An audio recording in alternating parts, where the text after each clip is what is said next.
Well, as you can see, it's getting dark. There's a hint of twilight in the sky behind me. Unfortunately, it means that it's clear sky. It's been windy all day today, but that wind has now dropped to nothing and the temperature is plummeting. These aren't the best conditions to survey for glowworms, but you have to come out, even though it's unlikely that any will be glowing. The last 3 nights have all yielded no glowworms at all, and since the first female appeared here on the 17th of May, the female one failed to glow on May the 23rd, so she glowed between 17th and the 22nd of May. However, on the 23rd of May, a second female appeared, but so far she's just been a one-day female, or a one-night stand, so to speak. It's interesting, because if I'd not come and started surveying for glowworms until the 24th, then I would never have any indication that glowworms had been out for about 5 or 6 days beforehand. It just goes to show that you can miss the very first glowworm on your local patch. Anyway, tonight it's a quick wander round. I'll probably hear more nightjars than see glowworms, unfortunately, but nightjars are nice enough. We'd best get cracking. That's made it good dark, hasn't it?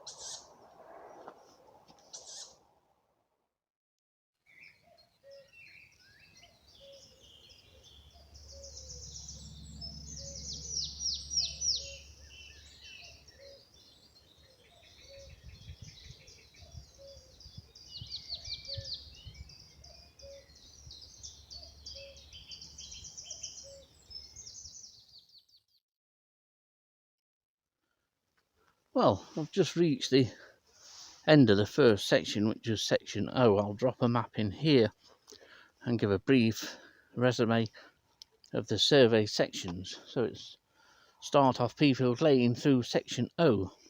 I'm now at the junction or the beginning of section L, and I'll walk section L and M and then come back through these 2 sections, and then it's up the hill through sections K and J up to the top to the centre tree before coming back down again down the grass strip sections of D, C, B, and ending up in A and back at the start point.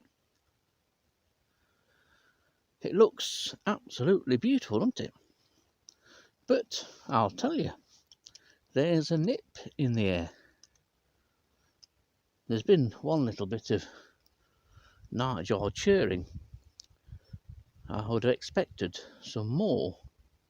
In fact, I can hear one now, but it's distant over to the left. Anyway, I don't hold out much hope for any glowworms appearing along these 2 sections. This is the lowest point of the site, and on a night time the temperature will be lower by as much as 2 degrees sometimes compared to up sections K and J. They're probably our best chance of getting a glowworm tonight, but we'll see. Sky looks nicer, doesn't it? Well, surprisingly, they've got a female. She's really low down, just into section M. I was just walking past and I caught sight of a light. I fully expected to see a female or a larva. I stepped back, retraced my steps, a couple of steps, couldn't see anything. But then, by moving around and getting a better vantage point, located her. She's right low down, and at the moment she's pretty much almost face down. But this is a surprise, a nice surprise. Tucked away in section M. Let's see if we can illuminate her a little bit for you. There she is. Not won't illuminate her for long. She's not a particularly big female. Well, you can sort of see her there, but we'll switch the lights off.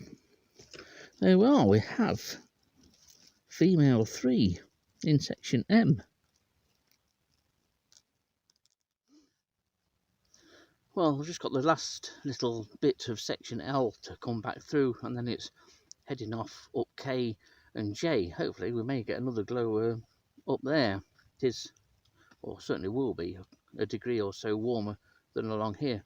It's quite interesting though how, although this is the lowest point on the site with the colder nighttime temperatures, it often produces one of the first few glowworms of the year, and on a couple of occasions sections L and M have indeed produced the very first glowworms on a number of occasions.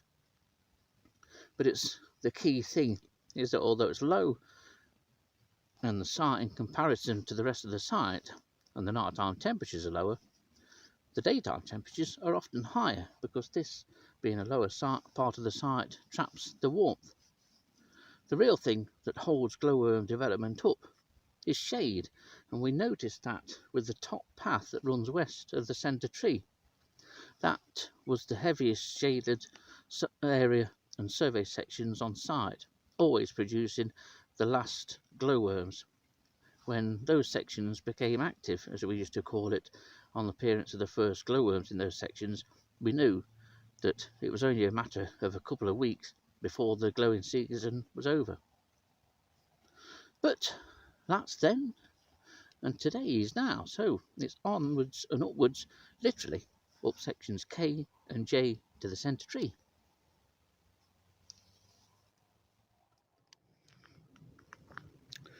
Well, just the last bit of section A just to go through. In fact, I'm just stood at the side of where female 1 appeared in 2012, I think it was. But anyway, no more signs of any glowworms. It's not surprising, and I keep expecting more in the grass than what there's likely to be this year. Have to keep thinking and reminding myself that glowworms declined in this grass strip as the scrub and bramble and bracken encroached over the last 5 years. I made numerous visits here last year and I can only remember 2 glowworms in the grass. Maybe I'm expecting there to be far more than what there'll actually be. Hopefully there will, and that over the last 12 years or so, since 2008 at least, with regular recording, we've not been charting the total decline of the glowworm here at Clipston Old Quarter. I don't think so, but maybe I'm expecting more females in this grass strip than what they'll actually be. Time will tell over the next few weeks. Anyway, it's back home now for a much needed whisky or 2.